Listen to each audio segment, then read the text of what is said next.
Кашель у ребенка и наличие паразитов. Какая взаимосвязь? Допустим, ребенок съел клубнику, банан, петрушку или любой другой продукт, зараженный личинкой аскариды. Она попадает в желудок, прогрызает стенки желудка, попадает в печень, прогрызает печень и с лимфотоком попадает в легкие. И пока она зреет в легких, ребенок будет кашлять неделю, месяц, 2 месяца, 3 месяца, пока личинка не дозреет.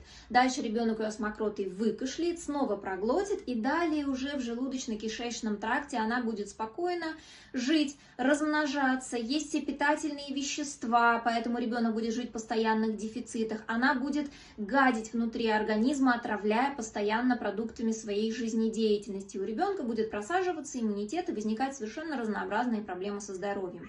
Поэтому, если есть какой-то вопрос по здоровью ребенка, который вы никак не можете решить, в первую очередь исключите паразитоз.